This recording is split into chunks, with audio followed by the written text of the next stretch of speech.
ایک انقلاب کے فوری بعد یہ ممکن ہے کہ چند گھنٹوں کے اندر اندر تعلیم اور علاج کو مفت قرار دے دیا جائے۔ اس ملک کے انفراسٹرکچر کے بہت بڑے مسئلے ہیں۔ جب تک یہ بجلی کی تاریں زیر زمین نہیں ہوتی بجلی کا مسئلہ حل نہیں ہوگا۔ پاکستان میں اس وقت جو پبلک جو آئی پی پیز ہیں، انٹرنیشنل پاور پروڈیوسرز جو ہیں، وہ پچھلے 15 سال سے، اور یہ بے نظیر نے پرائیویٹائزیشن کی تھی، پچھلے 15 سال سے سالانہ $1.5 ارب مسلسل یہاں سے لوٹ کر واپس بھیج رہے ہیں بجلی کے ذریعے۔ اور اس کو رقم کو اگر اکٹھا کیا جائے تو 20-25 ارب ڈالر بنتی ہے، اور وہ 20-25 ارب ڈالر اگر انویسٹ کیے جاتے الیکٹریسٹی جنریشن میں، بجلی کے بنانے میں، تو میں سمجھتا ہوں کہ یہاں بجلی صرف خود کفیل نہ ہوتے، بجلی ایکسپورٹ ہو رہی ہوتی یہاں سے، لیکن وہ لٹایا جا رہا ہے۔ اور پھر تعلیم کی کیا کیفیت ہے کہ تعلیم کو ایک کاروبار بیوپار بنا دیا گیا ہے، اور ریاست اپنے آپ کو نکال رہی ہے اس سے۔ ریاست علاج سے نکال رہی ہے، جہاں علاج ایک جرم بن دیا، یہاں پر بیمار ہونا ایک جرم بنا دیا گیا ہے، یہاں پر زخمی ہونا جرم بنا دیا گیا ہے،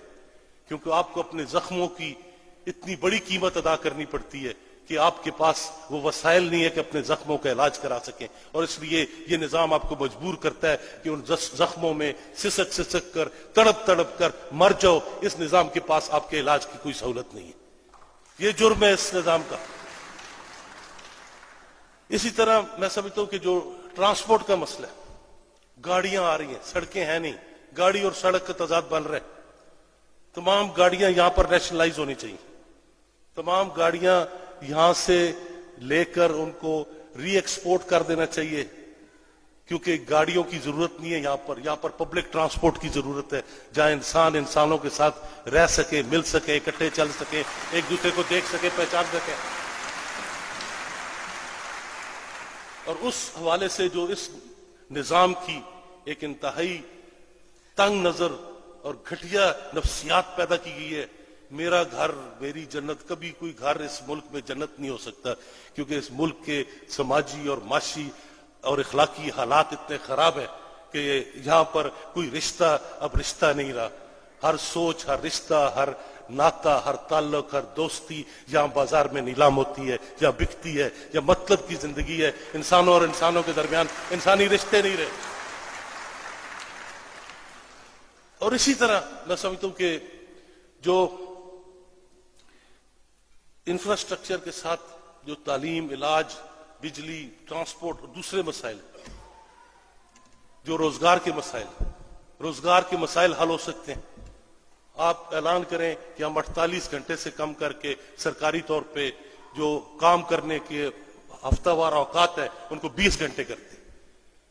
بے روزگاری کا مسئلہ چند مہینوں میں حل ہو جائے گا۔ اور یہی کیفیت میں سمجھتا ہوں کہ ہر اس شعبے میں ممکن ہے جہاں بہت بڑی انویسٹمنٹ چاہیے، لیکن یہاں کا 2/3 بجٹ جو ہے وہ سامراج لوٹ کر لے جاتا ہے، کچھ قرضوں پر سود کی ادائیگی میں اور کچھ اسلحے کی فروخت کے ذریعے۔ اب باقی 1/3 میں ان کی لوٹ شروع ہوتی ہے جس کا کوئی آغاز نہیں ہے، کوئی انجام نہیں ہے۔ اور اس ملک میں 28 ایسے لوگ ہیں جن کے پاس 285 ارب ڈالر کے اثاثے ہیں، اور ان 28 لوگوں کی اکثریت ہمارے سامنے ہے، وہ میں بھی جانتا ہوں، آپ بھی جانتے ہیں۔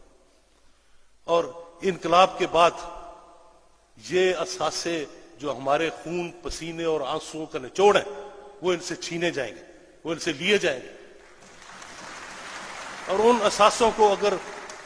صرف کیا جائے سماجی فلاح و بہبود پر، انسانی زندگی کی بہتری پر، تو میں سمجھتا ہوں کہ چند مہینوں میں اس ملک کی شکل بدل جائے گی۔ آج اس ملک میں ایک مایوسی چھائی ہوئی ہے، سڑکوں پہ گندگی ہے، پاکستان کا چہرہ دیکھیں تو اس میں غلاظت ہے، جہاں سے باہر سے آدمی آتا ہے، کامریڈز آئے ہیں، بیمار ہو جاتے ہیں۔ گلیاں گندی ہیں، گھروں کے آگے غلاظت کے ڈھیر لگے ہیں، لوگ آپس میں لڑ رہے ہیں، انسانی قدریں بے بس اور مجروح ہو چکی ہیں، اور اس کیفیت میں میں سمجھتا ہوں کہ یہ معاشرہ ایک حقیقی طور پہ جہنم بن رہا ہے، اور یہ جہنم کا سفر اتنی تیزی سے آگے بڑھ رہا ہے کہ اگر اس عمل کو کاٹ کے چیر کے ختم نہ کیا گیا تو پھر ایک بار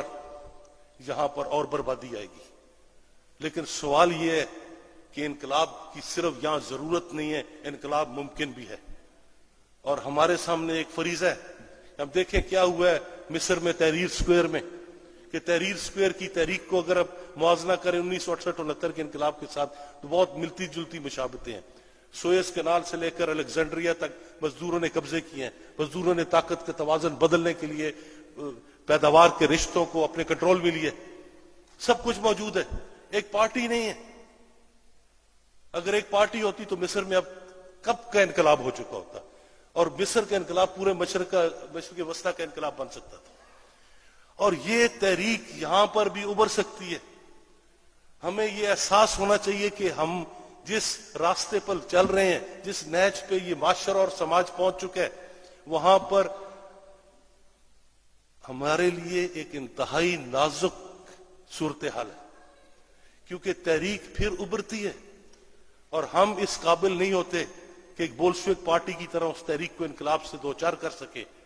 تو پھر ہم تاریخ کے آگے ہار جائیں گے۔ لیکن میں سمجھتا ہوں کہ یہ کانگریس جو اس سیکشن کی، اس ملک کی تاریخ کی کسی پارٹی کی سب سے بڑی کانگریس ہے، کیونکہ یہاں کوئی جلسہ گاہ نہیں ہے، یہاں ایک حقیقی ایک باشعور قیادت بیٹھی ہے،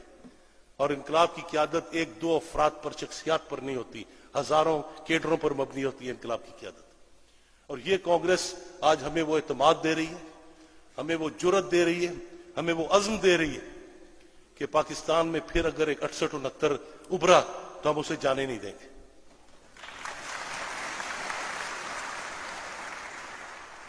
کامریڈز، یہ 30ویں کانگریس ہے، ایک طویل لمبی جدوجہد کے بعد ہم آج اس نہج پر پہنچے ہیں کہ جب سوویت یونین گر رہا تھا، جب دیواریں برلن ٹوٹ رہی تھی، جب چینی بیوروکریسی سرمایہ دارانہ زوال پذیری کا شکار تھی، اس وقت ہم نے پاکستان میں سوشلزم کے لیے، کمیونزم کے لیے کام کا آغاز کیا تھا، ایک مارکسسٹ پارٹی تعمیر کرنے کے لیے۔ اور تضاد دیکھیں وقت اور حالات کا، کہ جب ہم نے یہ کام شروع کیا تھا تو اس وقت تحریک کا زوال تھا، طبقے کا زوال کا کامریڈ ہے، جہاں ہر مذہب کا کامریڈ ہے، جہاں ہر نسل کا کامریڈ ہے، کیونکہ ہم ان تمام تعصبات کو توڑ کر اکٹھے ہوئے ہیں۔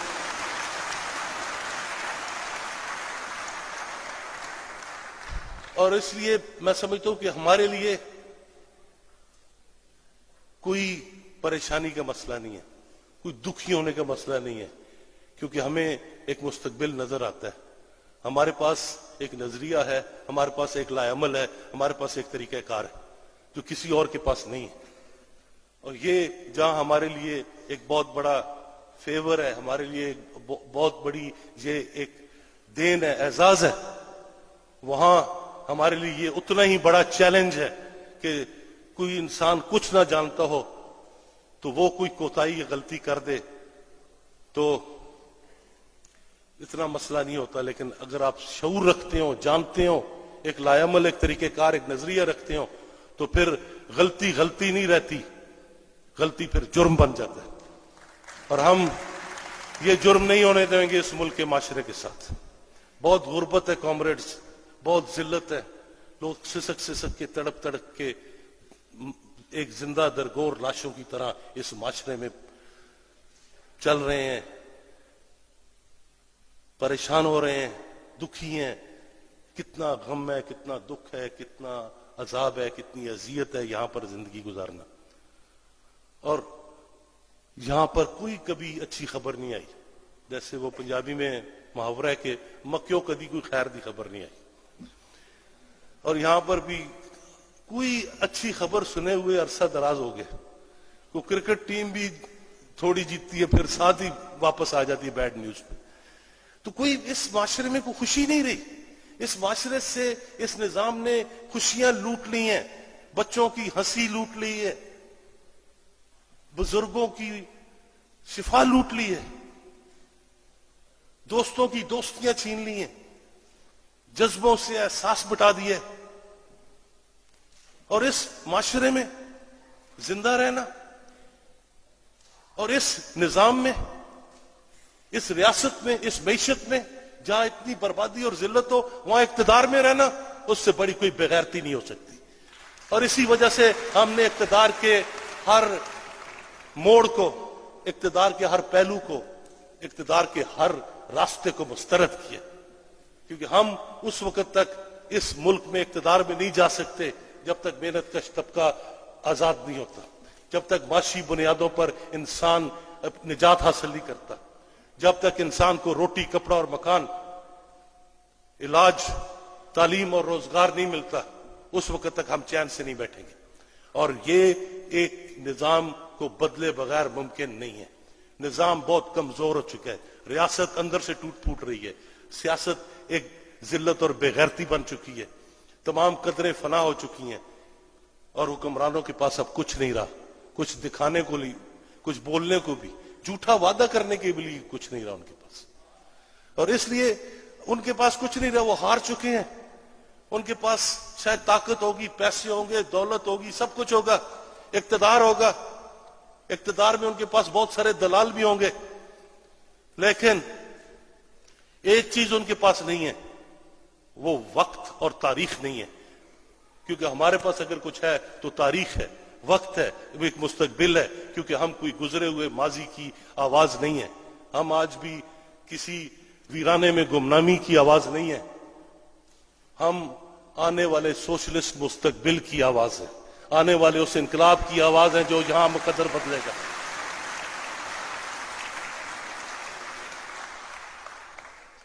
اس لیے کامریڈ ہم سمجھتے ہیں کہ یہ کانگریس، یہ ڈسکشن ایک تاریخی موڑ ہے، جب ایک طرف سے عرب انقلاب کی جرس کی لہر لوگوں کی نفسیات میں تبدیلی لا رہی ہے۔ ہم جب کہتے تھے انقلاب ہوگا، کون سا انقلاب، کیسا انقلاب، یہ لوگ تو مر چکے ہیں، یہ بے غیرت ہو چکے ہیں، محنت کش طبقہ بے بس ہو چکے ہیں۔ ہم نے کہا نہیں، انقلاب ہوگا، اور پھر